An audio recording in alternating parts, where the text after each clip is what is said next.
left unfilled. And you'll see under the options there the issues around filling the vacancy by appointment, with the timeframes and the timing of the board meetings. It would be basically July before we could make that appointment, and by that stage we're well into the election process for the next triennium, with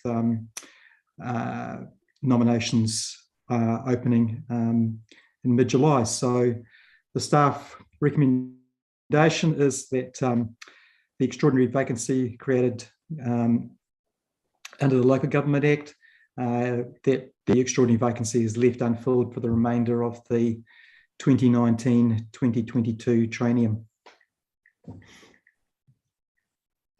Thanks, Graham. Any questions? Yep. Yeah. Any questions? So are you happy to move and second that we accept the staff recommendation as Graham just read? So Rodney and Peter. Moving right along to item number 85, presented by Ross. Kia ora, and thank you, Madam Chair, and good afternoon, board members. We're right in the middle of our second phase of engagement on the Ōtorohanga Town Concept Plan. So that's a combination of first-time engagements for some groups, including the two public drop-in sessions, one scheduled for tomorrow at 12 o'clock at the Ōtorohanga Club, and the second on Saturday commencing at 10 o'clock on the village green. There are a number of other engagements that are happening as well for the first time. There's a youth session tomorrow at Ōtorohanga College, and this evening we have a sport and recreation. So that will be the first time that group has come together, and that will be supported by Sport Waikato. So it's been widespread media coverage, both on social media, outside, and in the local paper, promoting particularly those public events. There's also the opportunity for members of the community, whether they're able to attend a session or not, to complete the survey online, and we're continuing to encourage that. There is no restriction on who can engage with or attend these sessions, they're public sessions. So we've tried to make it clear that while the focus of this concept plan project is on the Ōtorohanga Township, we would encourage other residents of the Ōtorohanga district, and indeed anyone else with an interest in our lovely part of the world, to engage in the process. So this is an inclusive process, and we hope people take advantage of that underlying principle.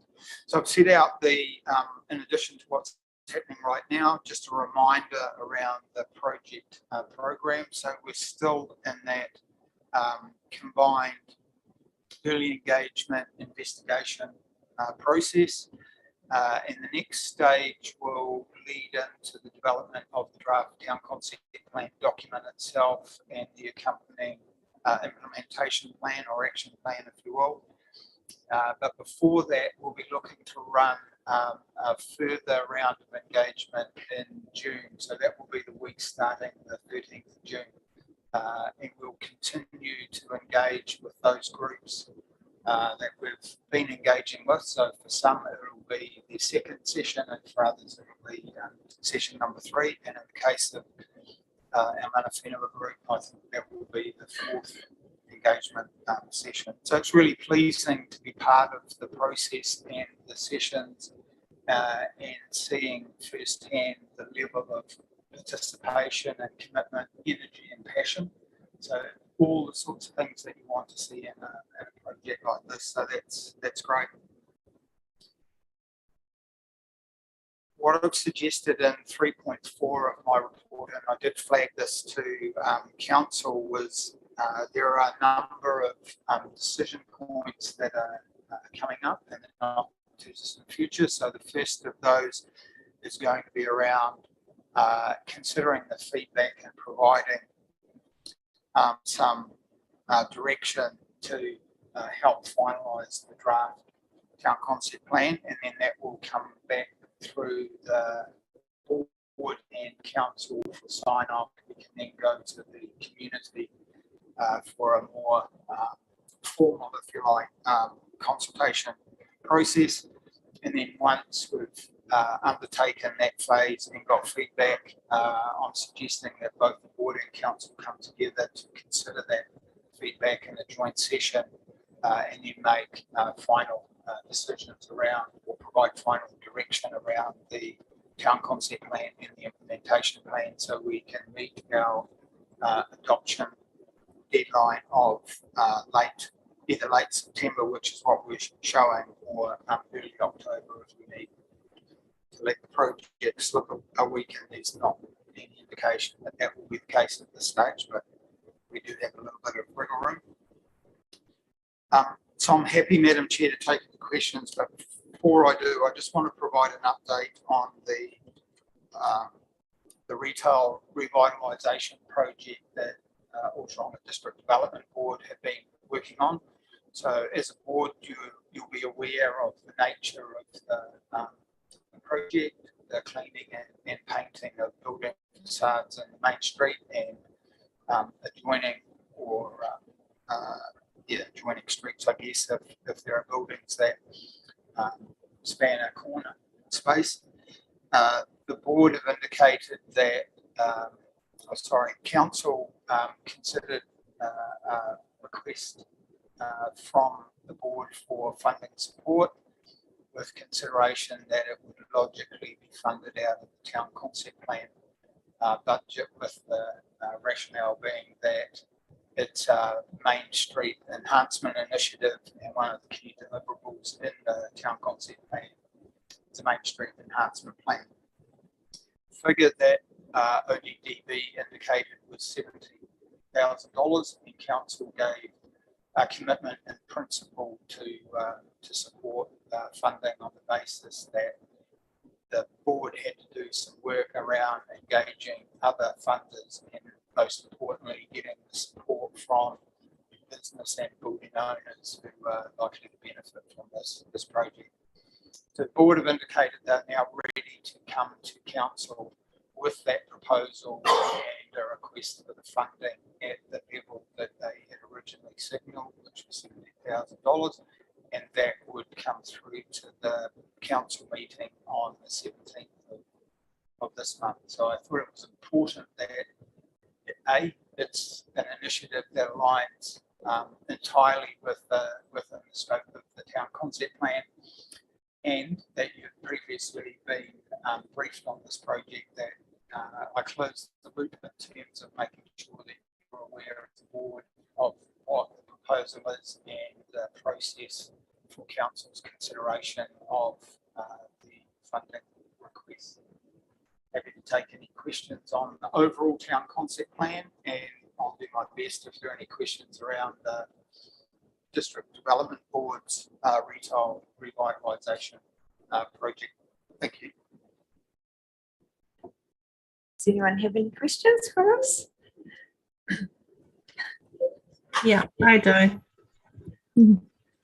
Can you hear me, Katrina? Yep, all good. Oh, thanks. Hey, Ross, I do have a question on the District Development Revitalisation Plan. Are they looking at doing that before or after the town concept plan's been completed? So my understanding is they're looking to advance at least an initial stage of that project as soon as they can. They appreciate that when you're dealing with, I think, about 60 different buildings, to be able to do them all at once is going to be too large a task. So they are looking at staging it. Okay. And are they looking at the colours? Yes. Yeah.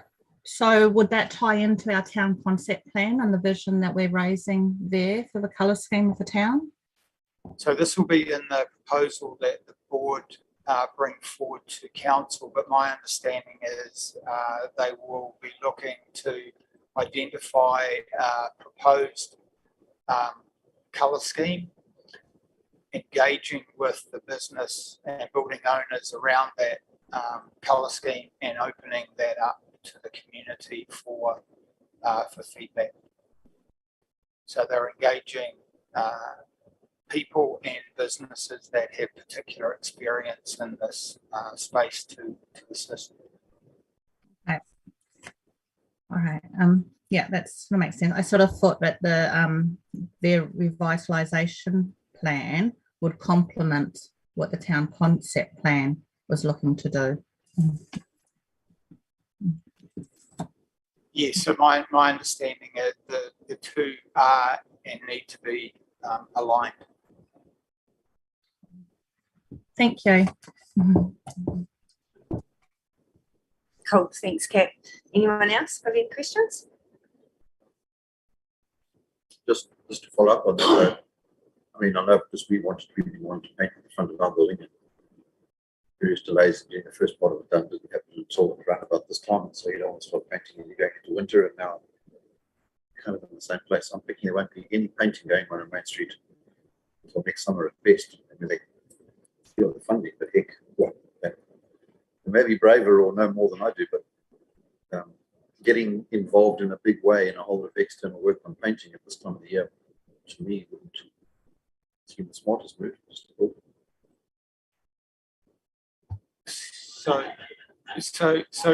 So through you, Madam Chair, I mean, I guess it's not for me to comment on some of that detail, but if we think about the process that the board are going through, which includes identifying a colour scheme, engaging with the business owners, talking to the community about that, and finishing off their funding proposal, that will take a little bit of time, but I wouldn't venture to suggest when that's likely to be, other than to indicate that the report that will go to council will undoubtedly have some conditions attached to the release of the funding. So I just ask the question from that, but it might not really be for Ross, but the building that with the community board built John Beck's not, is that, are we waiting for revitalisation there, or is that not really? again, through you, Madam Chair, that the indication through the board was that the long-term use of that building was to be considered as part of the town concept plan process. And just to add to that, I think that the ODDB, they've done funding models on the size of buildings, for every building in our main street. So it'll just be working with the owners and working them through. So would you guys like to move in second? Ross? Oh, and Kat, would you like to move that we accept the recommendation? Sure. Thanks, Kat. And seconder, Peter. Cool. And Mark, are you going to do the building report? I think we'll grab Phil Okay. if he's still in the building. Cool. Otherwise, I can. Yep.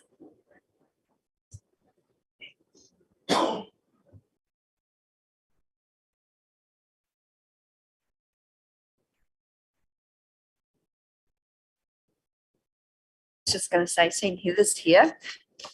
Would you like to do your one, Heather? Item number 87, the district library report.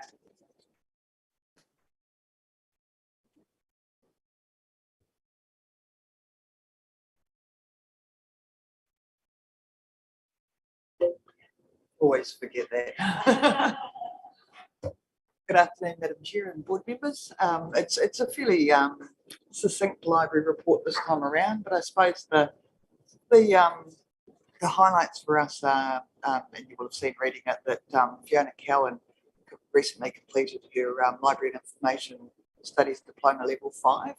It's something she's been working on since 2018 or late 2018, and really a huge pat on the back for her. It's been a lot of work to be working full time and studying as well, and you know, it's fabulous to see her dedication to her training, and I really want to congratulate her on achieving her diploma.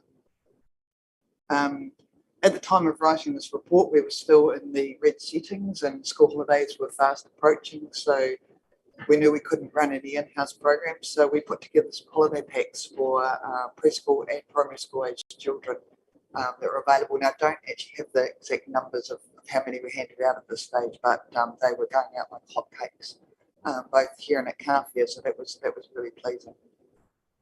We finished the radio frequency identification project in March, and so there's a few books that are still out on loan that will slowly catch those as they come back, and then that's all completed. And we completed the inventory work at the same time, so at the end of it all, we were missing 134 books. We're continuing to search for those just in case they were in some strange, weird place. And I don't know that the library's actually ever done an inventory before, so you're probably looking at least from 2015 to now. So it's a pretty minuscule amount of books to have disappearing off the shelves. Really excited to say we're actually ready to launch our STEM programs, and now that we are at Orange, I can actually give you a heads up and say they are starting in about 10 days' time.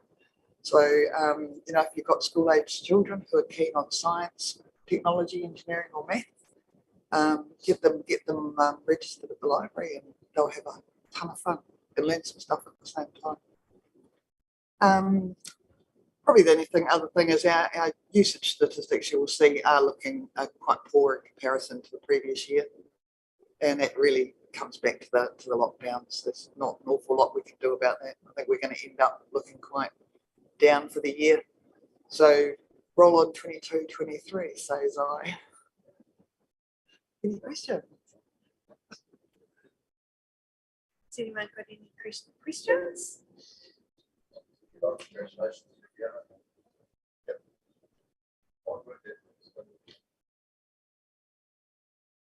Absolutely. We'll pass it on. Yeah, and another, I actually enjoy reading the library reports now. So, yeah, well done. Move on a seconder to this staff recommendation to receive the report. Peter and Rodney. Thanks. Thank you. Thanks, Heather. And then we'll move on to item number 86, the building control with Phil.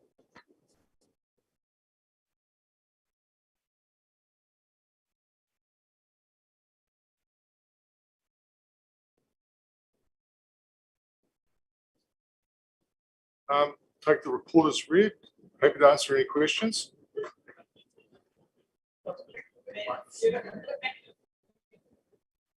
It's pretty short. I mean, it's really just a picture of time. Has anyone got any questions for Phil? I'd just like to congratulate him again, like we did in council meeting too, for the staff training, and yeah, how we're pretty well, up there with all our staff being levels, which is pretty awesome. Yeah, it's what we all strive for, and we'd like to achieve it. Yeah. Much easier with fewer staff in some ways, but much harder in other ways. Yeah. So yeah, I'm quite pleased with all that we've got. Yeah, no, it's a credit to the department, so thank you. If we want to move her in Yeah, just to comment, thanks for this, but the different industries or different areas that I work in, and just see how this whole pandemic thing has just to see those figures, 432 down to 285, 82 down to 49. It's incredible how everyone's just been affected by this, and every area gets affected. And Yeah, you've got to just keep doing the work, so. Thanks, Paul. Yeah, we're probably less affected, I guess, than a lot of people because we can still get out there and do our inspections and have been able to do that pretty much. We're doing remote inspections as well. But interestingly, I just read that in the last 12 months in New Zealand, we've issued 50,000 building consents across the country, which is another all-time record. I think it's sort of about 43,000 the previous year. So that's pretty phenomenal. And during a time of COVID as well. So yeah.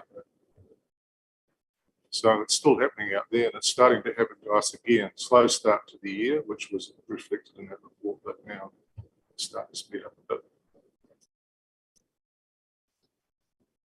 Awesome, thanks. Okay. Peter, move that in. Thank you.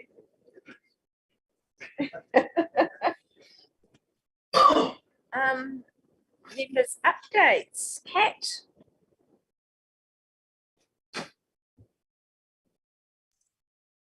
No, I don't really have much. We're plodding along on the Matariki event. Just waiting on some funding stuff to come through, and hopefully we'll get some marketing stuff out in the next few days of that. That's all I have. Awesome, thank you. Rodney? I haven't got too much. I've got a couple of, well, I've been to Anzac Day since the last meeting. Had COVID since the last meeting. I zoomed in because I had COVID, so we're away again now. I've been, where else have I been? I've been to a time with the town concept plan. Been to on a committee of a missions transport committee.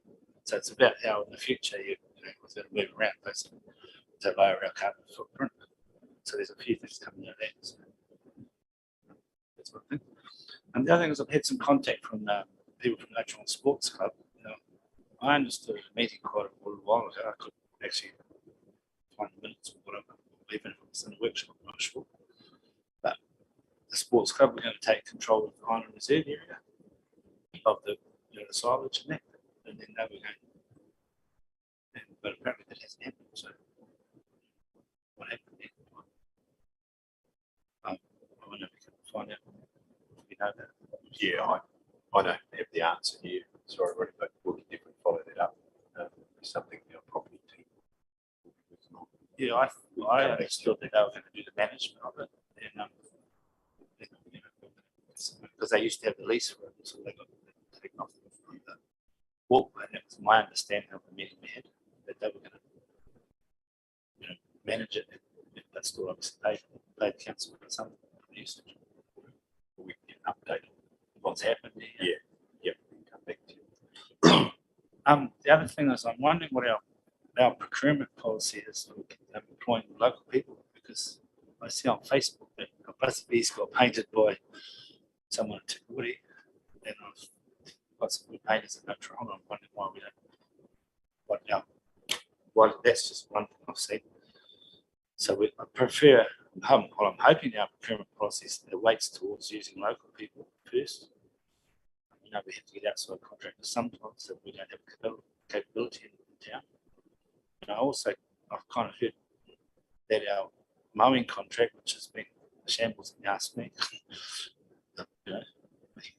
you couldn't blame it all on COVID, I think, but mowing has been unacceptable in some areas, I think. But we seem to, apparently the contract's coming up and you've got to apply by the 23rd of this month or something, and there's been nothing that I've seen advertised locally that a tender's coming up, which I would have thought was quite a big contract. You'd need the documents for a couple of months to just if you were going into it new. So I don't know I'd like to know what our policy is there on advertising locally. So we can follow up with that, please. I can talk to both those. So our procurement policy doesn't have a weighting towards local contractors. It's generally around pricing and how it's. We do have in our larger tenders weighted attributes, whereas those sorts of things can be factored into. In relation to the lawn mowing contract, contract, yes, there has been a mistake there in getting it in the local paper, and that's something we're dealing with.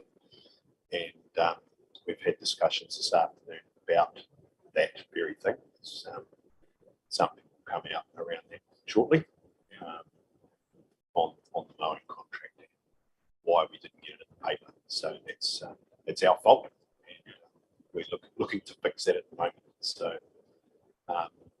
the one thing I could say on that is the original contract was due to end on the 30th of June. So this new contract won't start until the 1st of August. So we have got a reasonable amount of time to be a bit more flexible on there around the closure of the tender. So we'll make sure that's all sorted. Because I would think you would need a couple of months. Wouldn't you? Like, I'm just an argue with you, the new person going in, you had to get finance to buy numbers and running around.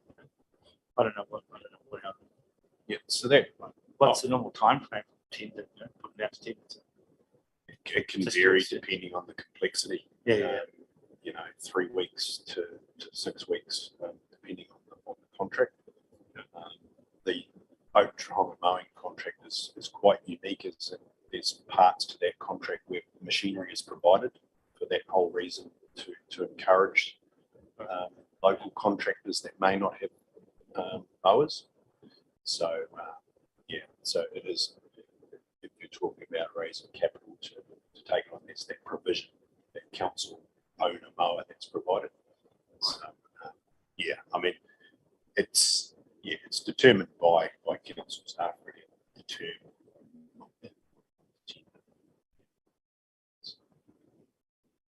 Do you know what happened with Busby's? I think painted locally.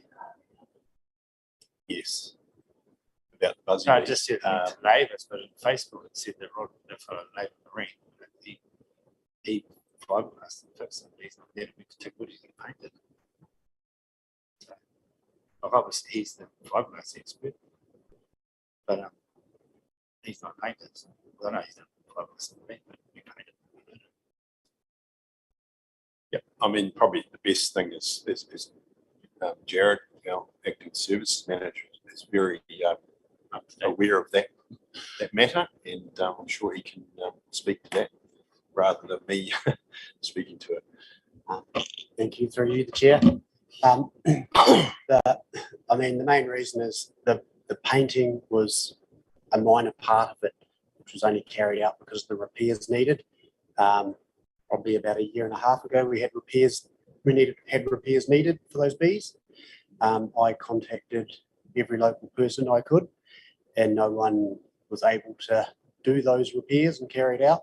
And as quite a small job, it was a lot easier for us to. He did the repairs and he handled the painting as well, or else we just double handling and shooting around. Should it have been a major job, a big job, then yeah, we probably would have split it into 2 sections. But as just a repair and paint, with the repair and strengthening being the main part of that job. Yeah. So basically, Labour Marine was the one that organised the painting. Yes, he gave me a price to do it as one job. Yeah. So it was just a fact that you should have told him he's got to get a paint work from him.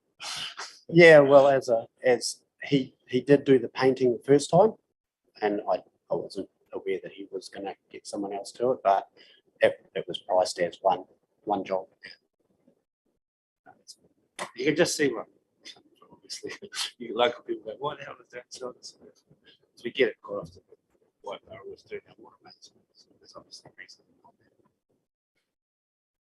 Yeah, but we will also approach locals first, which we did the first time these bees were. One of the bees was vandalised. Thanks, Thank Joe. you for that. That's a good explanation.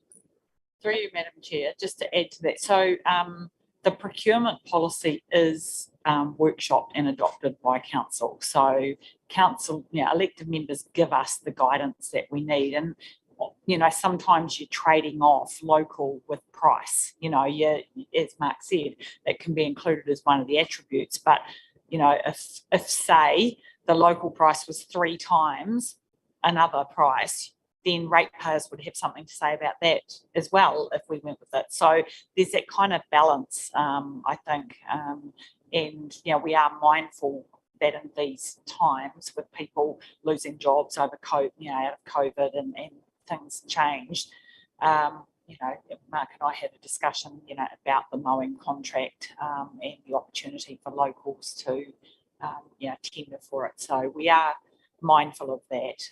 But if council wanted us to put more weighting towards that, then we'd bring that back for a political kind of decision. I understand that we did it in the workshop. We did say we wanted locals sort of first. That's all my understanding. That's the attributes. So I'm pretty sure in that workshop the weighting was changed a little bit, so it went more for attributes. But still, it's ratepayers' money. One can't be 100 grand dearer than. No, I understand that. Yeah. But I'm pretty sure in our workshop. You never remember what you paid for a pie, but you remember if you had a pie. Exactly. So that's what I would come with. Yeah. And to be honest, the mowing, I was really disappointed on Christmas Day in the cemetery. Yeah. They've really dropped the ball, I think. And that's what I hear. I never hear anyone say, "Yeah, that's good." And on that, I don't even know if they're cheap. I have no idea. Yeah. On that, there is what's the right word? There's marks you can get off as a contractor. So I'm sure that council staff have Yeah, that's fine. It's a policy. Yeah. Through your chair, so we do have I suppose, a level of penalties of what they have to meet, and I'm struggling to find the word too. Yeah.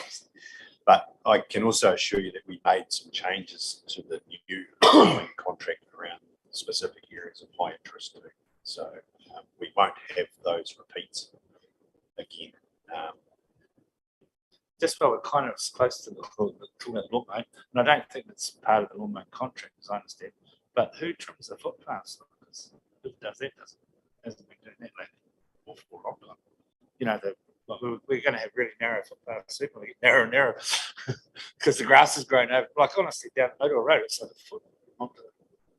So that sits within the road maintenance contract, and it is on a schedule. So they work around the district on a schedule. So they must be getting close. But I will follow that up. We had the same question about Carfair not so long ago, and then it came up as their turn, and Hanger sent us photos, I think, of how wonderful it was looking. Their footpaths are doubled in width. So we can't walk side by side. We can find out when that one's going. Just before we move on to you, Pete, I just wanted to make Buzzy Bees look fantastic.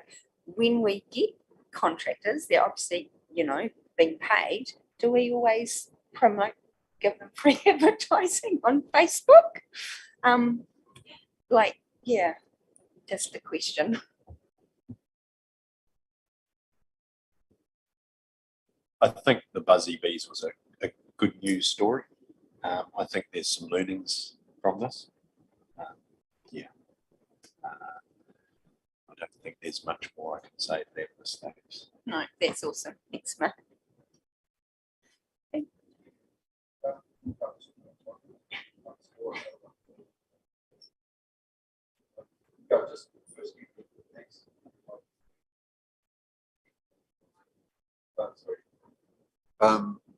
Thanks, Scott. Just the staff work that went into Anzac Day. It was handled very well. It was good to see that. And then the Facebook postings were almost immediately afterwards. I think, it was all very well handled. So congratulations and thanks to everyone who got involved in making that work.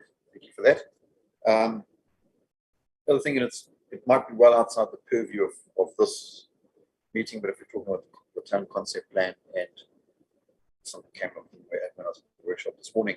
A few days ago, 2 weeks ago, so I was up at Coromandel and driving back, stopped at a little place called Tukuru. I didn't even know what it was called until I stopped there because I wanted to remember this. And there was a sign there, modular pump track.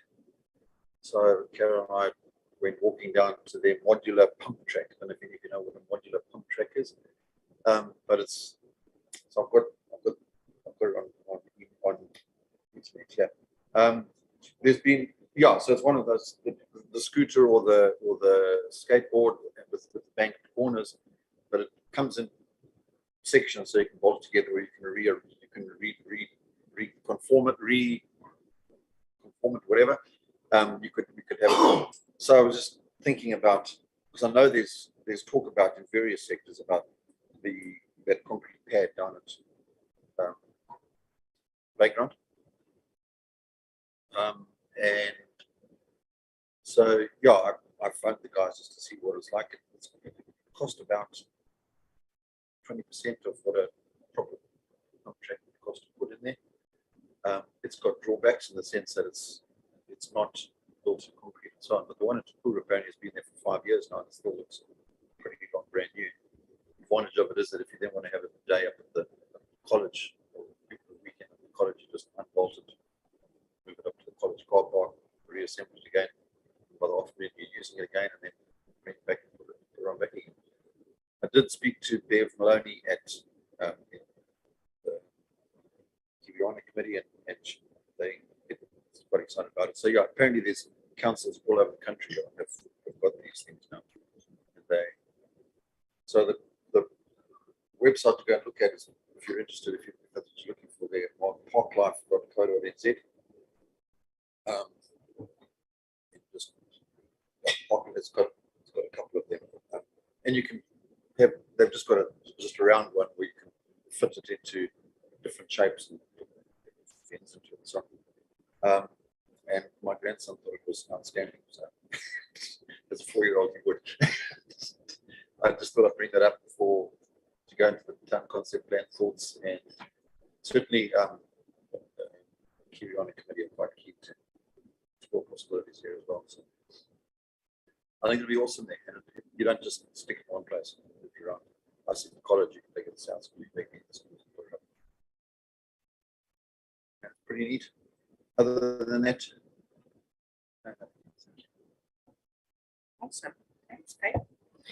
Sounds pretty exciting. So with that, our meeting is closed. Thanks.